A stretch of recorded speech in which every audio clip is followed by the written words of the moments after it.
Selamat pagi Bapak Ibu dan saudara-saudari yang terkasih, seluruh keluarga besar lingkungan Benediktus. Salam sehat selalu.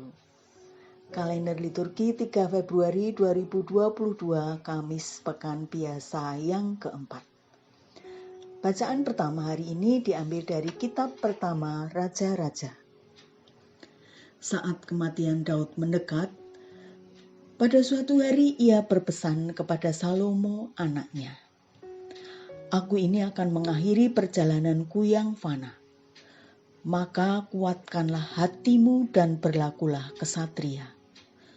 Lakukanlah kewajibanmu dengan setia terhadap Tuhan Allahmu, dengan hidup menurut jalan yang ditunjukkannya dan dengan tetap mengikuti segala ketetapan, perintah, peraturan dan ketentuannya seperti yang tertulis dalam hukum Musa. Semoga dengan demikian engkau beruntung dalam segala yang kau lakukan dan dalam segala yang kau tuju, dan semoga Tuhan menepati janji yang diucapkannya tentang aku, yakni, jika anak-anakmu laki-laki tetap hidup di hadapanku dengan setia, dengan segenap hati dan segenap jiwa, maka keturunanmu takkan terputus dari tahta kerajaan Israel." Kemudian Daud mendapat istirahat bersama-sama nenek moyangnya dan ia dikuburkan di kota Daud. Jadi Daud memerintah orang Israel selama 40 tahun.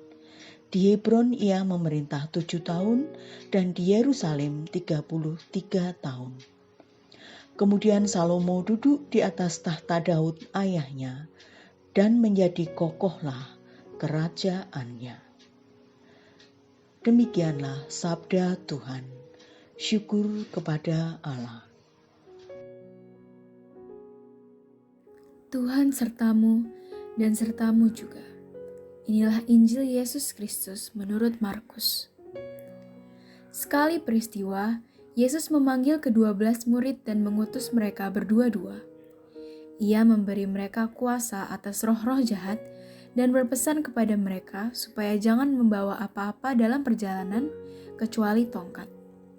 Roti pun tidak boleh dibawa, demikian pula bekal dan uang dalam ikat pinggang. Mereka boleh memakai alas kaki, tetapi tidak boleh memakai 2 baju. Kata Yesus selanjutnya kepada murid-murid itu, "Kalau di suatu tempat kamu sudah diterima dalam suatu rumah, tinggallah di situ sampai kamu berangkat dari tempat itu.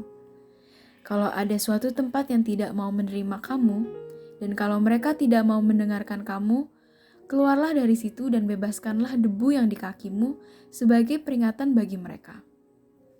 Lalu pergilah mereka memberitakan bahwa orang harus bertobat. Mereka mengusir banyak setan dan mengoles banyak orang sakit dengan minyak dan menyembuhkan mereka. Demikianlah Injil Tuhan. Terpujilah Kristus. Renungan diambil dari buku Ziarah Batin. Dalam bacaan pertama kita mendengar Daud memberi wejangan kepada Salomo anaknya sebagai penerus kerajaan. Kemudian dalam bacaan Injil, kita juga mendengar Yesus memberi wejangan kepada para muridnya yang ia utus berdua-dua untuk melakukan pelayanan. Pada dasarnya, wejangan itu bersifat etis, yakni terarah pada sesuatu yang baik dan positif. Kita pun sering kali menerima wejangan, entah dari orang tua, dari guru, dari mereka yang dituakan, ataupun dari gereja dan institusi lain.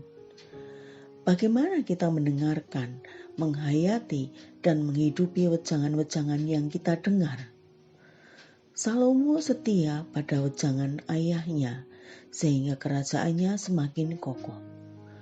Para murid Yesus pun berusaha melaksanakan tugas perutusan mereka dengan sebaik-baiknya, sehingga banyak orang bertobat, terbebas dari setan dan sembuh dari penyakit. Bagaimana dengan kita? Apakah kita juga setia mengikuti wejangan orang tua kita? Apakah kita tekun mengikuti ajaran iman yang kita terima dari gereja? Apakah aktivitas kita selaras dengan identitas kita sebagai murid Kristus di zaman ini? Marilah kita berdoa. Ya Tuhan, semoga kami tekun mendengarkan sabda-Mu dan setia melaksanakan tugas yang Engkau percayakan kepada kami. Amin.